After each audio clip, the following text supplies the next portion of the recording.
What's up mga Lolibus? Good day sa lahat. Boy Danggit here. So today, printer ink refill tutorial naman tayo. No?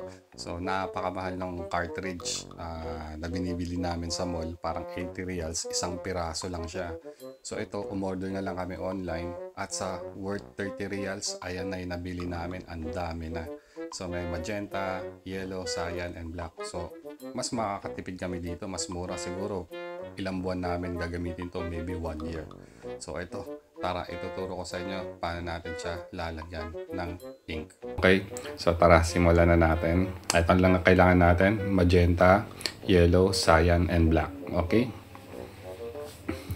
so ito kung paano siya tanggalin. Hilain nyo lang yan mga yan.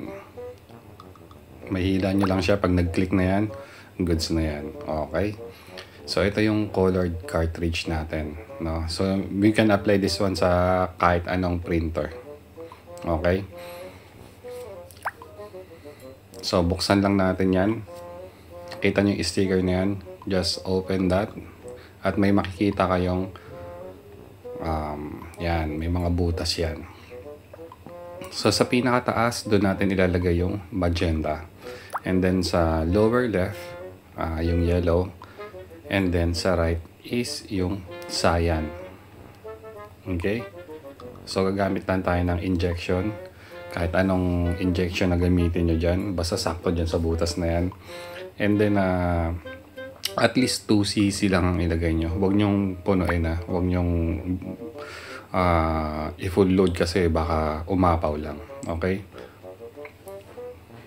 So eto na. So habang nilalagay natin yung injection, yung ink dun sa sa loob ng cartridge, dahan-dahanin nyo lang mga lodi kasi kailangan ma-absorb yan dun sa loob. Okay? So kuha muna tayo dito sa magenta. Make sure 2 cc. Ayan. And then refill nyo na. Okay? So ito yung magenta natin. So yung cartridge na to nabili namin na 80 reals, no? Pero yung ink na refill, yung nabili namin, excuse me, is 30 reals lang.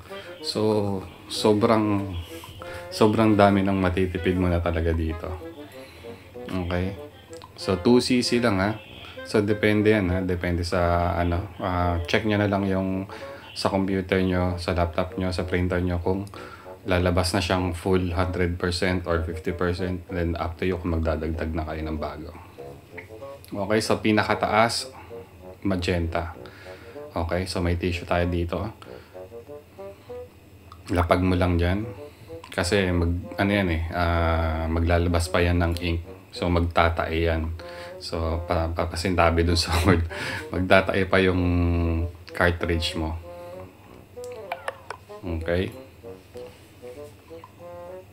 So next, itong yellow natin. Lower left, okay? 2 cc rin.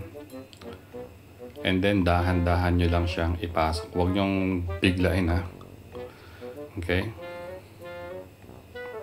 So lapag lang natin sa may tissue kasi magtatae yan ha. And then yung cyan natin.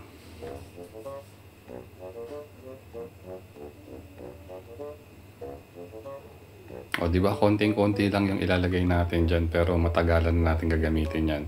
So nabili lang namin na worth 30 reals yung lahat-lahat na ng bote. Lahat ng mga inks. So magagamit na namin yun na siguro approximately 5 months to 1 year na, no. Depende sa usage. So ito naman sa black. Same din, open nyo din. And then yung pinaka baba, ayan sa gitna. Okay, and then lagay nyo lang dyan sa may tissue. Okay, tatai pa yan. And then i-rub nyo na lang, punasan nyo na lang yung ilalim bago nyo ibalik dun sa printer. Ayan. So very easy and simple refill. Nako, baka demanda tayo ng HP nito.